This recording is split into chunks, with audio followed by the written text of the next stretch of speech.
Okay, I think, is that us in? We starting? All right. Yeah. Good afternoon, folks. I want to thank everybody for joining us in the Culture Change panel discussion around digitalization. Before we get started, I've been asked to run through a quick technical check. So if you could take a look at the moment to allow everybody to please use the button to raise their hands, just to show that you can raise your hand by using the button. And now I haven't found my button yet, so give me a second here.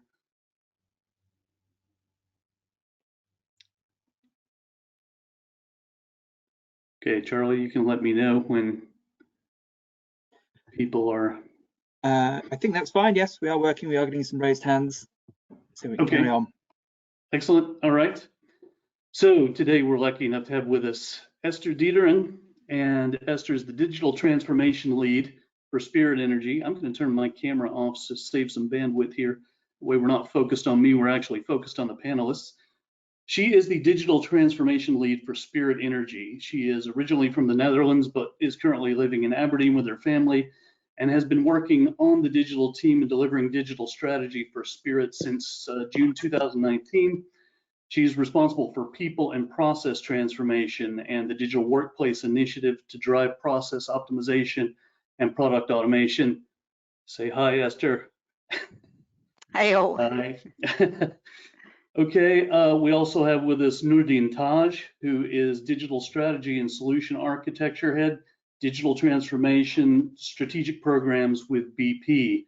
And Noorddin has decades of experience in energy, and he's currently with BP's Innovation and Engineering Group, responsible for exploring highly disruptive technologies, including AI, machine learning, Internet of Things, and cloud to accelerate digital innovation. He holds an MBA in strategic management and an MS in industrial and systems engineering, has published various articles on successful digital transformation, and is often a speaker of topics on successful digital transformation at various conferences in the US and Europe. And last but not least, we have Elisabetta Purlalli, Head of Change Management, Digital Competence Center, and Digital Initiatives Promotion with ENI. Is there anything else you'd like to say about yourself, Elisabetta? No, it's fine. I've also 20 years in energy and quite a long experience in LNG and gas contracts. So I think I saw most of the let's say issues related to energy, and I'm happy that the change management concept is now dealt more and more in our company. So excellent, thank you. I'm Bill Ballew. I'm Head of Innovation at James Fisher Asset Information Services, and I'll be moderating today. The structure for this discussion is going to include some directed questions up front that we've put together for the panelists, and then that's going to be followed by a 10 to 15 minute Q&A session afterwards. So questions for the Q&A can be typed into the questions bar, and then hopefully we'll be able to get around to a good number of them, so please feel free to contribute there. And I think Charlie can stop me if I'm wrong, but I think that's all the formalities out of the way. So why don't we? Oh, sorry, can I just add to that, Bill? So sure. I think because people are looking at it through the Brella app, the questions function is slightly different. It should look like a quotation, a speech bubble with a question mark in it, just so people are aware. Okay. Sorry, carry on, Bill. All right, no problem. So I think that's pretty much everything. Why don't we get started with the first question? And Esther has stepped up to cover the first couple of questions with us, or it's kind of an extended compound question, I suppose, about how would you characterize your basic strategy for introducing and progressing digitalization in your business, and what internal and external barriers are you experiencing with regard to digitalization? Yeah, we are doing, I think we are following a different path, but the way how we started was within Spirit, there were a few initiatives were popping up around digitalization, but there was a group of us who felt that we as Spirit needed a more strategic approach, so a company-wide approach. So in that sense, we built a white paper. So the ExCom asked us, so what can digital mean for Spirit? where can it help us? Because it does mean different things to a lot of people. And to get that strategy off the ground, we did a lot of ideation sessions, a lot of interviews about, so what are the problems that are living in the organization? Where can we help with? What do we want to achieve? Where do we want to be? And based on that, on all of that information, we built a strategy which we are rolling out. And I think the main component of the way how we roll things out is what we've called the SAW model, which means that it's basically, we have a few foundational streams that are working on, like the normals, the people, process, technology, and data. But how we can get the organization along is we are solving problems for them, or we are adding value where we think we add value, is, for example, a dashboard. And the SAW model, it's hard to explain if I don't have a slide, but it's like we are pushing our digital products into the organization. So let's say it's a dashboard, forecasting and reserve dashboard. That is something that the organization sees, and that we have product owners who are working with it. But underneath that drives those 4 components. So it drives our data strategy, it drives the pipelines, the data pipelines that we're building, it drives the change behavior that we are looking at, as well as the technologies that we're trying out. So we're doing a bit, it's like an iceberg. We get digital products into the organization to get the organization using them, but then in the background we do a lot of the foundational work. I would call it almost the non-sexy work, because people don't really see it, but there's a lot of work going on in the background. But the products are there for the organization to work to, and those products guide our priorities. They guide the way the areas that we look at. So that's the main way how we're working. We are developing our products in a Scrum methodology. That's something that we introduce into the company. Again, there were areas that in Spirit that were using elements of Scrum, whereas quite a lot of our digital products are developed via the Scrum methodology or via the Scrum framework. Apologies for that. And your question around did we get are there any barriers? I would say externally, I don't think necessarily we as Spirit are having any barriers, because I think we are trying to work a lot with our peers. We are trying to get information from the OGA, or for example, we are in Norway. The head of digital, he's part of the digital consortium for the Norway side. So we are working quite a lot together with external companies. So I don't think we have any barriers there. I think internally there are some barriers. Obviously, when you introduce change creates sometimes a bit of friction. So there are certain barriers, and where I think what is different is that we are introducing new technologies, we are introducing new ways of working, and when we were starting, we were a new department. And if you try to do something, as most of us will know, if you do something for the whole company, you sometimes are not as slow as a sub-function can do it, or we suddenly bring the functions and the assets and everybody's own perspectives in a wider sense, and that sometimes creates friction, or I wouldn't call it barriers, but a bit more friction. But that comes with change, I would say. Thank you. Would anybody else like to comment on that as well regarding your organizations? No? Okay, fair enough.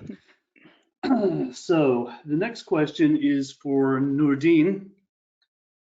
What change management techniques are proving beneficial in winning hearts and minds of employees? You're still muted, Noorddin.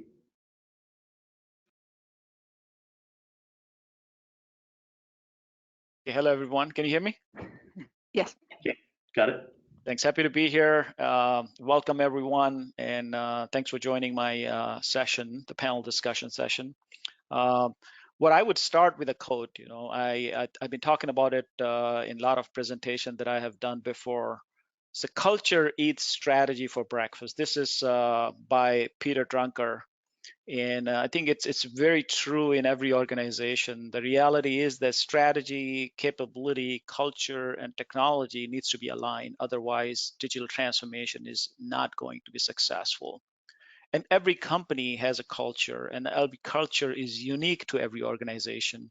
So how we want to attack it, we cannot change anything unless we know what's going on. So what we need to do, we need to evaluate, where we are, what our culture is before we make a leap into changing the culture. Culture attracts the world-class talent. If you have a good culture, people would like to work with your company. Culture creates alignment, and culture affects the performance. So strategy-wise, if I look at it, the one that you consider as important for any organization, just like I said, examining the personal values and behavior. The first, you have to do that in order to define them. And once you define it, it's very important that you communicate these values across the organization widely. And once you have communicated and it's embedded in everybody's mind that this is the culture the organization is fostering, and then you have to measure the performance based on the change in the culture or the strategies that you have implemented to revamp the organization culture. So steps, what are the steps that you need to do to change the culture? So you need to first focus on when the new employee that you recruit, you have to make sure that organization culture is in the mindset. So your organization, what behavior you are expecting for a new recruit, you need to have that in mind before you bring new employees. And increase, just like I said, increase the visibility of culture benefits. So nobody is going to adopt a culture if you are not able to demonstrate what value the culture is going to bring. And create culture champions. So you have to pick few people from the organization who will be ambassadors, who would be the champions to go and spread the new culture or the change improvement in the organization throughout the organization. And also recognize that this cannot happen at the bottom level. It has to come from the top. So the organization leadership needs to make sure that the change in culture for successful digital transformation is an action. It's demonstrated. It's not just a talk, but it's an action that has been taken from top to bottom, everyone. So those are the things that I would say, those strategies that needs to be adopted by every organization to digitally transform it. And some of the items that I would say, what kind of culture, we talk about culture a lot, but what are the cultures that are important for digital transformation? So as you know, the technology is changing so fast, and organization which has not changed, they have been wiped out. 20 years ago or 50 years ago, when organization used to come into existence, they used to survive for 100 years, without making any change. But last 20 years, that duration, the time duration has come down to only 10 or 20 years if you don't change, because the technology is changing so fast. So organization culture has to be aligned to change in technology. They should be able to learn quickly the new technology. They should be able to bring innovation from outside and inside into existence, or deploying those innovations. They have to the learning is the key, the learning culture, because the technology is changing so fast. The culture which has a learning mindset in everybody in the organization, that would really help organization accelerate their digital transformation. Thank you. Elisabetta, you get to answer the flip side of this coin. What change management techniques would you consider to be ineffective in that you have experienced? I would reply saying all those that don't shape the employee motivation. We heard Esther and Noorddin explain very, very well. I mean, culture is a value. And I believe that there are not, I don't believe honestly in a too rigid change management scheme. This is a little bit contrary to the literature you find, but I trust more, and I saw that it is more effective to have a fit-for-purpose scheme in terms of change management. So the receipt is sitting with people that have to go through a change in the company, find out with an active listening what they think, what they wish, and then you can draw the right, the right and the effective change management scheme, because it becomes a path that we have to follow together. So you reach the change that you wanted to have. And I believe that a change management which is effective is something which is not too structured. Of course, it's not without rules, but it's not too structured, not too rigid, and it's really cut by people for people. Otherwise, people, so the employees will not believe and will not change. Differently, if they understand, so the colleagues understand that the journey they are going through within the change management journey is targeted to something to better its way of working, and that they have seen themselves in advance, even with a skeptical attitude, then the deal is done, and it's only a matter of effort to progress along the path together. So the change management is there just to accompany this change, but it's done by the people in the business. Also thinking about what Noorddin mentioned before, again, culture is a value, and changing the culture creates value into the company only when it's felt. So when it's seen that it's based on action, it's not only word, that is a program which is practical and tangible, so not philosophy, not abstract. And the additional few things is, in my opinion, share all the small progresses. This is very paramount, I think, because even small progresses show that is moving, that it's working, and in some cases it's also worth, if you are involving many people, the small progresses is also a kind of, you know, comparison to say it's incentivizing, because sometimes someone is a little bit more lazy, and if they see that the others are, let's say, driving, then they are a little bit more keen to speed up as well. So answering to your question, I think that it's ineffectual what is imposed and what is forced and what is not explained. That's what I think. Do you think that energy companies are really ready to believe that a cultural change is a must at this point in time? Honestly, not. I'm really sorry to say, but I think that we are not yet there. Certainly, we have made a lot of progresses, and the change management and the concept of cultural shift is there. Every company has, but the problem is that it's not yet so clear that to create a new culture is not something easy, and it's something that really requires a strong commitment.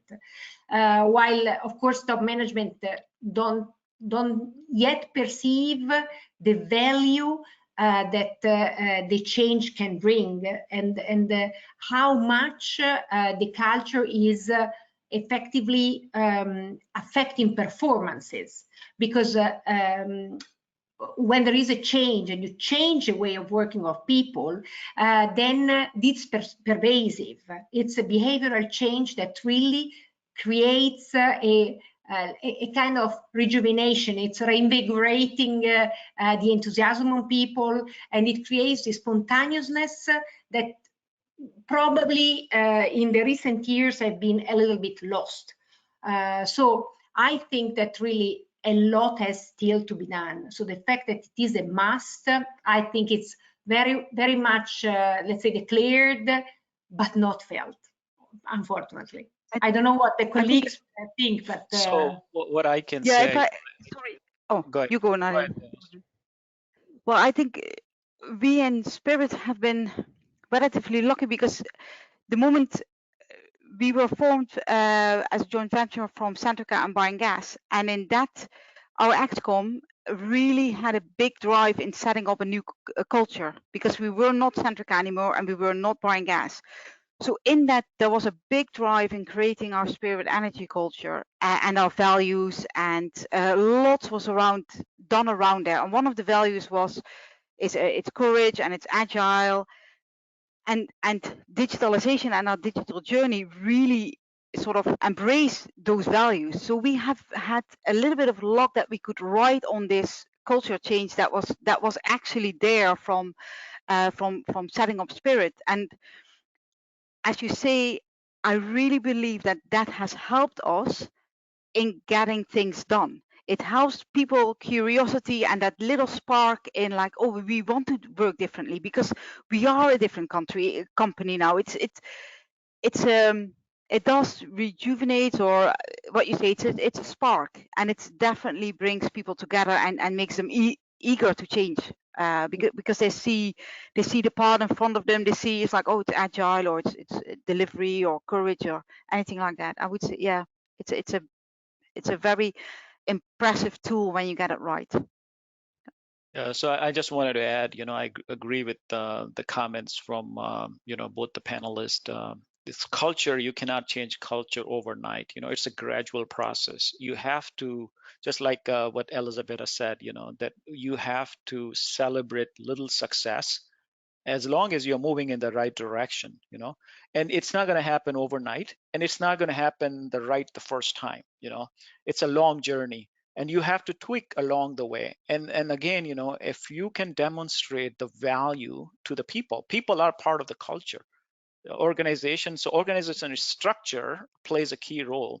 If you don't change organization structure and try to change the culture, which has been working for many people in the organization for many years, it's not going to happen. So you have to start with organization structure, which provides agility for the people to do, and they can see how they are being successful by adopting new culture, new mindset, the growth mindset, learning culture, and all that.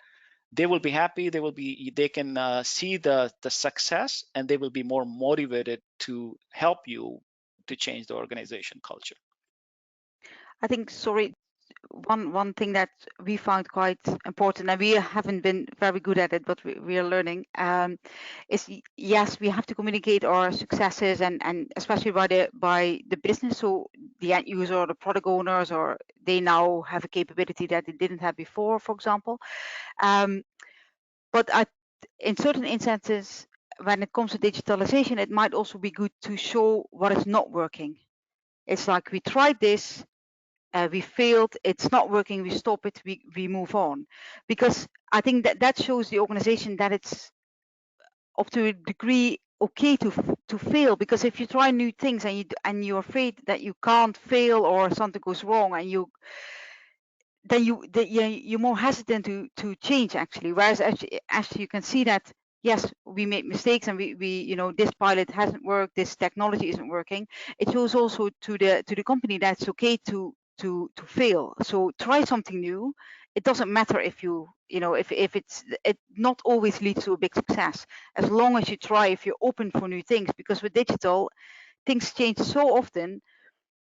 You have to get this continuous learning mindset. So sometimes you fail, sometimes it doesn't work, but that's okay, because we move on, we learn from it, and we move on. So I think that has something that we are trying to install more as well, because we do sometimes fail. Yeah, so to add to that, traditionally oil and gas or industry has been, because of the nature of the business, they have been very risk averse. Yeah. So Yeah. to your point, Esther, about fail, so a lot of people, they don't want to take a risk, because the risk in oil and gas industry is huge, so they don't want to take a risk. So we need to create a culture where, just like what you said, you have to fail fast, But I would say not only fail fast, but you have to learn from the failure. So it's not just you fail it, but you have to get some learning out of the failure, and then you redo it and correct it and be successful. Your chances of success is higher if you do that. The culture-wise, I would say it's organizations, like I said, from the very top, from the top leadership, they should appreciate that there will be failure and people are not penalized for the failure as long as they get the learning out of it. Because if that mindset doesn't change, then people will continue to be risk averse. They won't take chances. And if you don't take chances, you are not going to be digitally transformed organization. Just like I said, digital transformation, the technology is changing so fast. One thing which is good today is not going to be good tomorrow. So you have to have learning, you have to experiment it, learn from it, and fail fast and move on. Yeah, otherwise they don't dare. And the curiosity, I'm sorry, Bill, exactly. I mean, the point is that if the people don't feel that they are allowed to dare and to go, let's say, thinking out of the box, then you can stay firm, and it's the same thing. Doesn't change anything. Exactly. But this is something that really, if I appreciate the point, that if it's not felt that the top management will not cut your head, then of course you have to stay firm, which is the contrary of what we have to achieve. Sorry, Bill. No, that's no worries. I was going to say that's actually an excellent transition to the next question about digital partnerships. This is one that I'll direct to Noorddin. How important are your digital partnerships, and how have they benefited your company in accelerating digital transformation and that whole journey? So digital partnership is very important, especially these days. And if you can see, our company is also partnering with Microsoft, Amazon, to help us to move into, new energy or energy transition. And in order to achieve this, like oil and gas industry, it's a huge industry. We have not been a technology company in the beginning, but now these days, oil and gas companies are very technology-oriented company. We have a lot of data, a lot of technology that can help us move into new energy businesses, or create new business models, or help us transition into energy transition. In this case, the partnership is very important because technology is moving or developing or transitioning so fast, and nobody can be expert in everything. And that's why there are a lot of companies around the world working on technology. They have deep knowledge in certain technologies. So what I would say, this is my view, that you need to collaborate with these companies, and you need to bring new technology in partnership with those companies within the organization and work with the people. Because what you have in our organization, you have the business knowledge, you have the culture of organization, we have organization structure, how the organization works, how to navigate through the organization, those kind of talent that we have within the organization. So you have to partner with external technology companies who has technologies that can help oil and gas company to deliver the big ambitions that we have. So that's why, I would say that working with external partners is key for digital transformation. Also because, Noorddin, I think that energy companies don't want to become, let's say, a new Microsoft or a new, let's say, technology company. But of course, they can take the best of the providers to be put into the organization, as Esther was mentioning. I think that the form that Esther mentioned before, digital into the organization, is the right concept. I mean, we have to, let's say, to embed, but it's something that we take from outside and it becomes ours. So this is so very, very good point. What I would say, the combination, you can optimize based on best of the best, right? So like I said, the organization has value too. Your organization has a lot of value that it brings, and the technology companies bring technology. So if you merge both of those together, you can drive value. So that's very important. Thanks. And sorry, if I may add one thing, it's like when you add up competencies.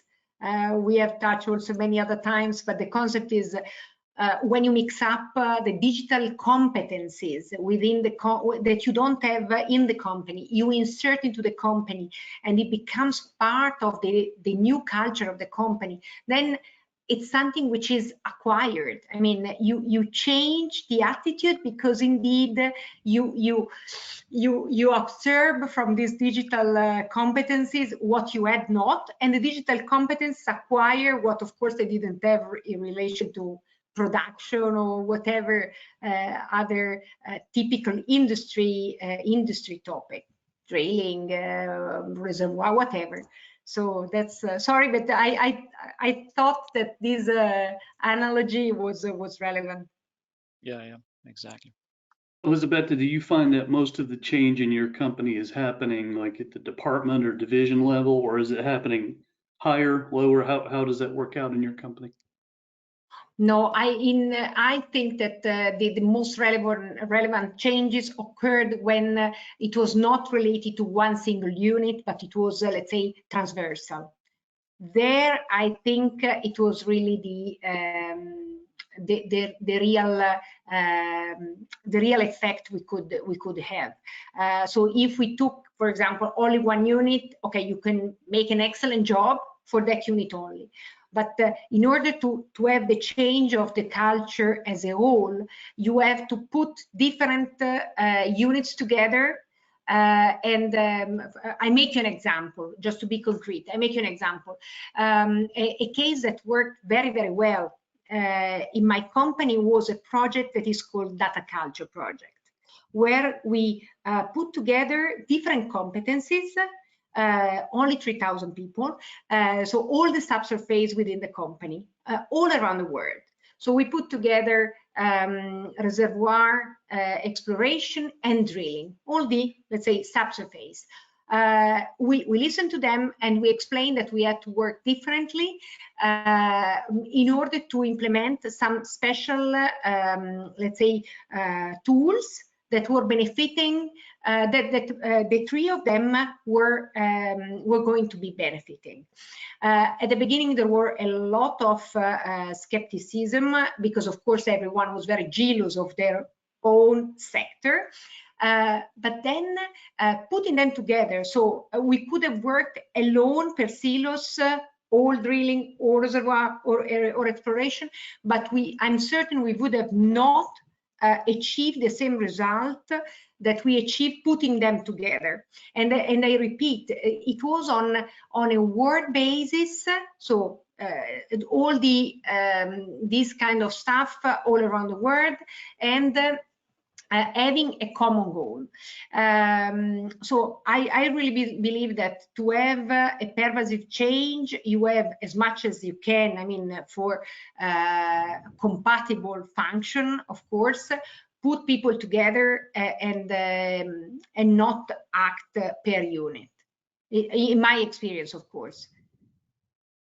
I think we are not as far probably in a journey as E&I or BP are, but on a much lower level, we start noticing now, indeed, and it sometimes makes our work a bit harder, but the digitalization really is starting to break down the silos between wells. This is, we are wells, this is what we do, subsurface, and we, even with small things like setting up SharePoint sites that are open for everybody, that it's not something for Norway or that it's not something for the UK, small things. And what you say, the biggest change you will get in culture and tools being adopted is having it cross the organization. Yes, there are certain elements that, of course, only specific for subsurface, like seismic, but a lot of the things are across the value chain, and getting them all together, that's why you create the biggest impact. I would say we are there. Yeah.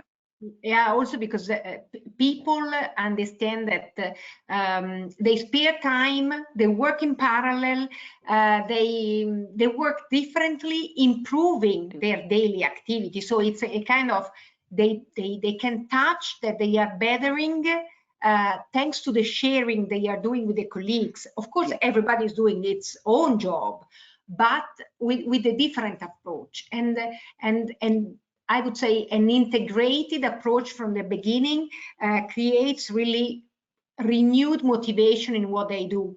And of course, if they feel better every day, we feel better every day, all what we were saying before. So we create, you enjoy it, work, and you become more curious, you experiment more, you exploit, or you get more challenges. And that makes really a difference. So it becomes an improving performance with an active challenge taking situation compared to the past. So you overcome the inertia in a way, I think. Yeah.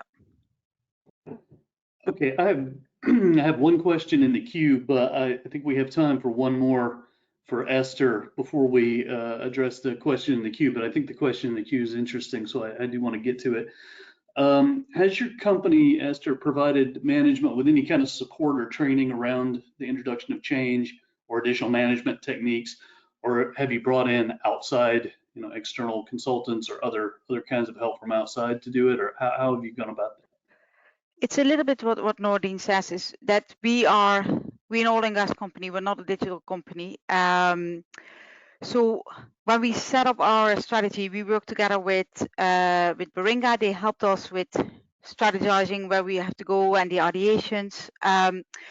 We are developing our own change management program, but in there we get help, specific help. So for example, training around new ways of working within SharePoint or Microsoft 365. We have a company that does trainings around that, but we built the training company because we know what the organization needs. We know what problems they're living. And the same is around training for the product owners or training for key stakeholder management. We build a program, and more we can rely upon people within our own business who tell the story, who went through the change.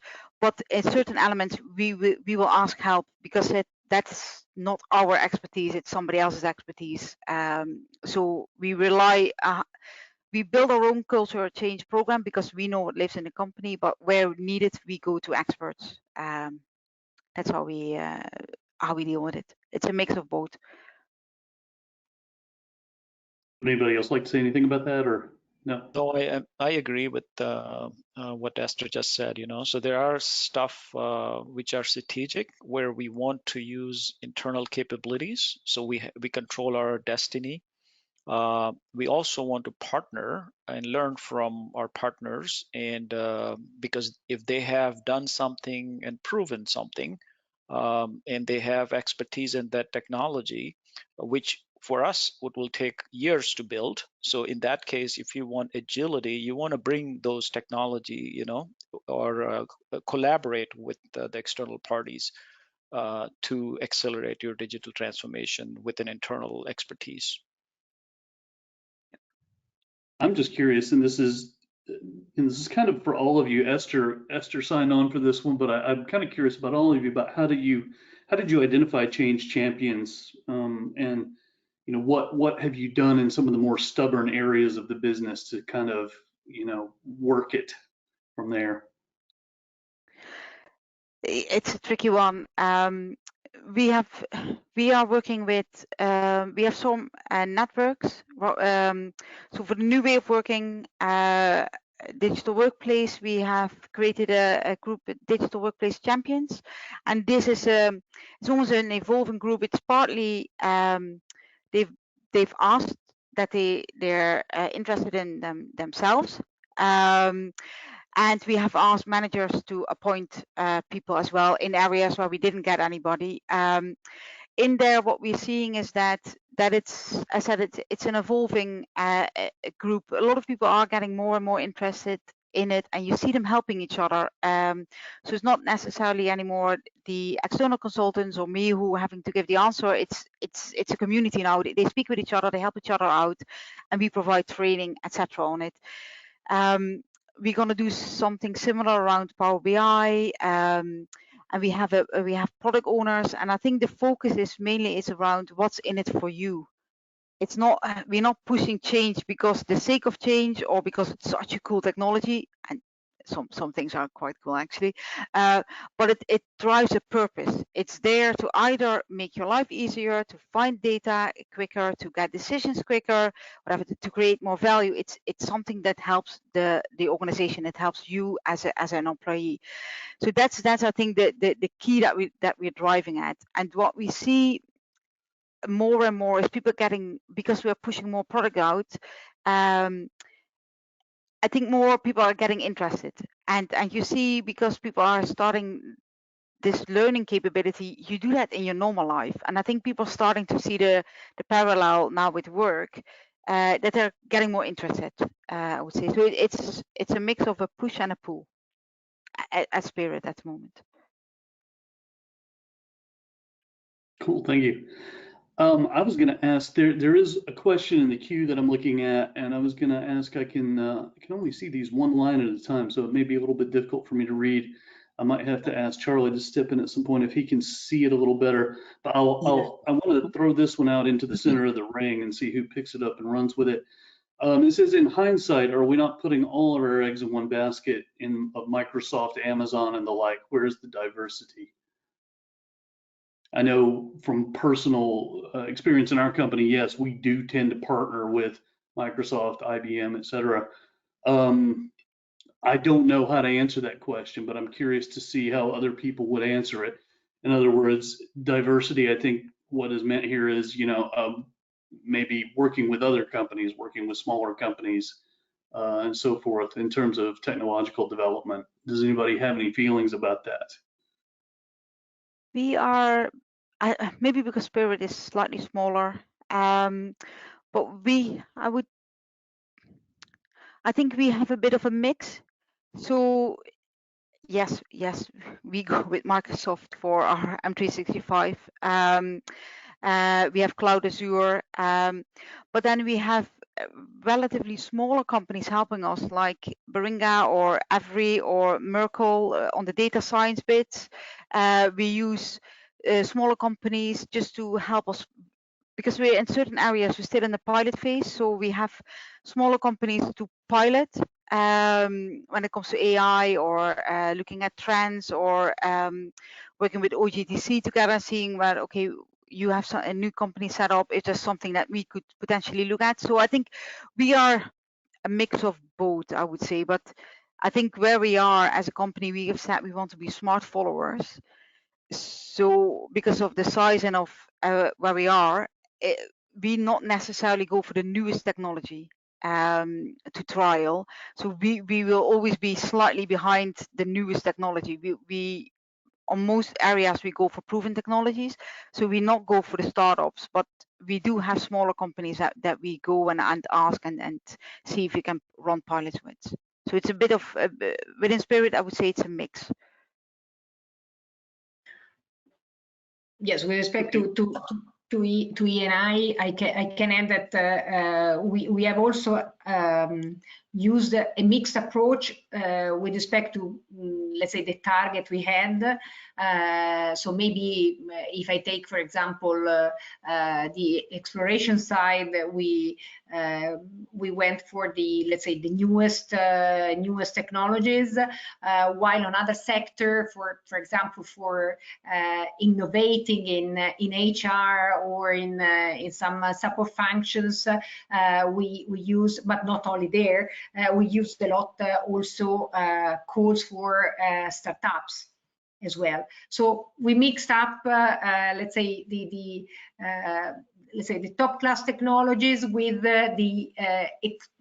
the more experimental technologies, always with this concept of trying to open up to something which is not so traditional as the energy, let's say, approach was. And yeah, it's interesting to see the effect of this approach, because when you have to work with startups, you see also the different approach of the people inside the company with respect to the startup. But the skeptical approach they have at the beginning, then it smooths down because they can see how differently they can think. So it's quite interesting. Yeah, so I can just add, a brief answer to this is we are also very diversified, in the way we source technology or source any capability. Obviously, we look for what value the technology, or the company brings. If there are niche players which are very specialized, and if there is a value that we can use that technology, there is no boundaries, so it's all diversification is key to everything what we do. Great, thank you. I'm going to take a couple of questions that I see here that are similar and mash them together because they're all getting at the same thing. The basic gist is, what kind of metrics do you have that are proving useful in gauging like the progress and the success of your digital transformation efforts? What do you use in your companies? How do you know that you're doing a good job? If I may start very simply, we use different metrics. For sure, the most frequent ones are continuous surveys, so periodical surveys with respect to let's say the target we have been we have, and this period can vary from 2-3 months, every 2-3 months. Then we have often maturity assessments, which are very much detailed, so it's also in some cases time consuming, but is let's say every 6 months, 8 months, it depends, but it's a very structured approach. And then of course we have KPI measuring, and especially key adaptation indexes, using a lot, the analytics in order to test the effective level of adoption. Yeah, that is, let's say, in a nutshell, what we use. I'm interested in these key adaptation levels, how you measure them. I think we are, it's the same. We are currently running a few engagement sessions which are called Free Spirits. So that are the change champions within Spirit Energy, or the value champions. We will do surveys, and we have the KPIs linked to our to the company scorecard that we have to report on a regular basis as well. And where possible, we do have savings or value adding targets. So certain products will be measured in monetary terms as well. I can just make a generic comment. The survey definitely is a source, to understand how things are going within the company. We do a lot of surveys, periodically with employees to see how things are going in that. But regardless of all the matrices and all those things, I would say, digital transformation is all about doing things faster with fewer people. So your input is less and your output is higher, So that's the key to measure the success of digital transformation. How fast you deploy any products, and how you create an efficiency is reduced friction. It's pretty obvious, so how we are doing. So we had a lot of I'm just talking about the project management. We used to have a waterfall approach. When you do or deliver a project, it's like, for a big project, it would take 2 years to deliver it, and by the time you deliver the project, what you deliver is not valuable anymore. Now we are in an agile environment. We deliver incremental value, so the business is really realizing value incrementally in a very shorter period of time. So it means what happens, how do you see, how it's working or not? Because you are now delivering value. So if it shows up in your financials, that you are driving value in a very short period of time. So I think that's a key measure, and it's pretty obvious for everybody to see it. And the second point that I want to mention here is the key to successful digital transformation. How you're going to make things faster is empowering people. If your people are empowered to do things, you eliminate frictions. You don't have to wait for 3 layers up to get the decision, and then you wait a month to make a decision because of the complex approval process.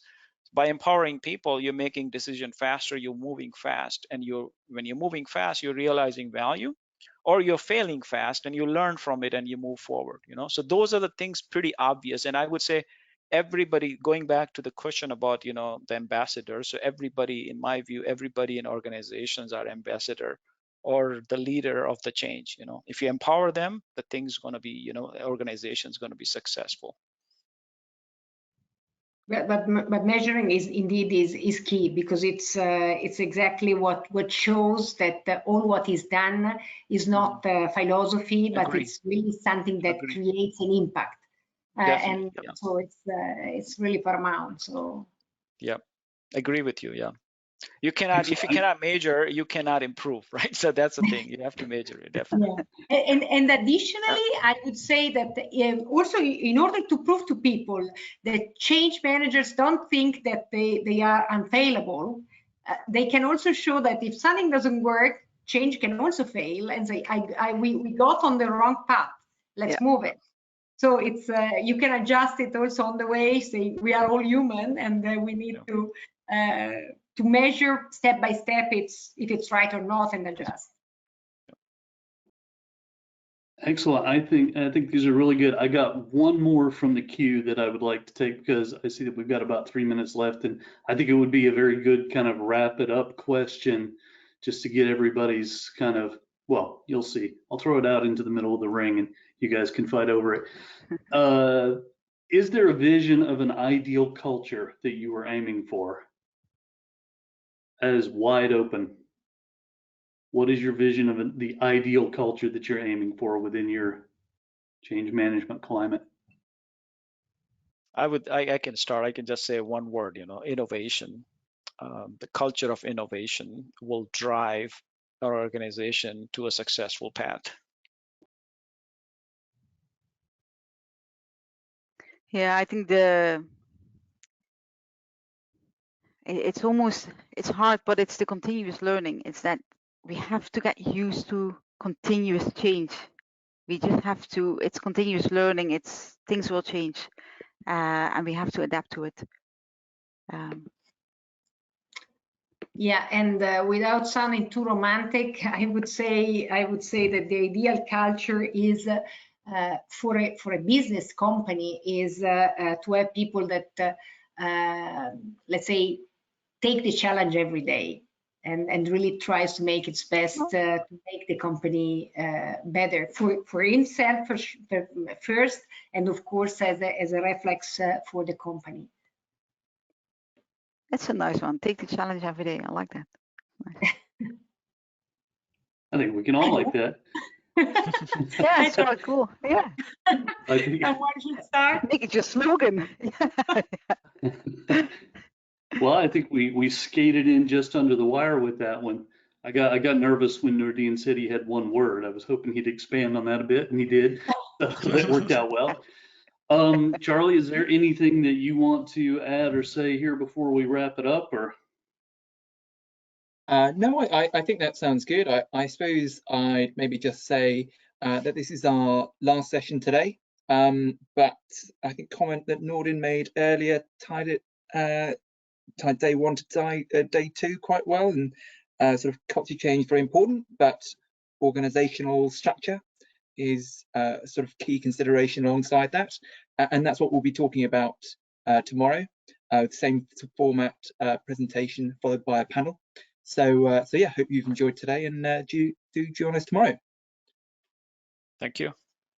Thank you. All right. Thanks, Well, everyone. thank you everybody for Thanks a coming lot. along the journey, and we'll see you guys later. Thanks. Bye. Just Bye. Thank you. Bye.